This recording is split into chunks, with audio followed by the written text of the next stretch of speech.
Derek got fired from his warehouse job after putting a guy through a vending machine during an argument. So when he found a night security job that paid cash with no background check, he took it immediately. The building used to be an assisted living center before it shut down years ago. The manager barely explained anything before handing Derek a flashlight and a folded paper. "You follow the rules," he said. "No matter what you hear." Then he left. The paper read: 1. Lock room 212 at 11 p.m. 2. Never answer if a resident asks what year it is. 3. If the elevator opens on floor 3, do not enter. 4. If crying starts in room 209, leave immediately. Derek snorted. "That's it." The manager didn't smile. At exactly 11 p.m., Derek locked room 212. An old woman inside immediately said, "Please don't." Her voice sounded scared. Real. Then something slammed against the door hard enough to shake the wall. Derek jumped back instinctively. Another slam hit the door from inside. Then silence. "Yeah," Derek muttered, walking away faster. "Screw this place." Around 12:30, he found an old man standing near the nurse's station. The guy looked normal except for how still he was. "What year is it?" the old man asked quietly. Derek rolled his eyes. 2026. The old man froze. Then his jaw slowly dropped open far past normal. Skin stretched. Bones cracked softly.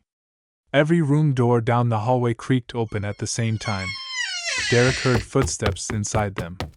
Fast footsteps. The old man suddenly sprinted at him.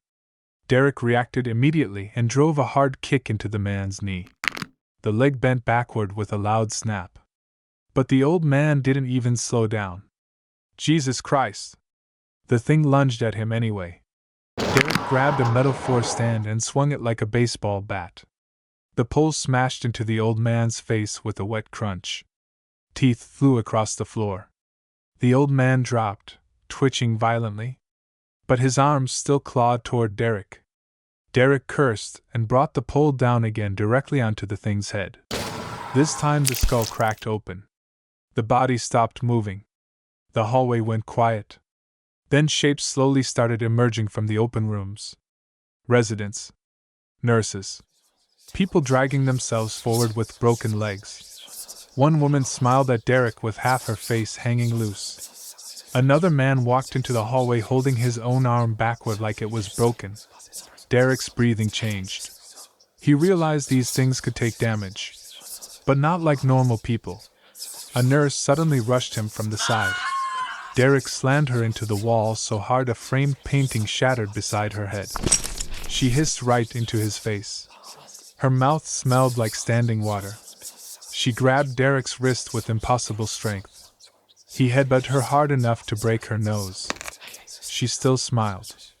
Derek roared and drove his thumb into her eye socket, then threw her down the hallway. The nurse hit the floor awkwardly, neck bent sideways. Then slowly started standing back up. "Nope." Derek grabbed a fire extinguisher from the wall and charged her before she could fully rise. The extinguisher connected with her jaw. Once. Twice. Third hit shattered most of her face apart. She finally stopped moving. That's when crying started somewhere nearby. Room 209. Soft at first. Then louder.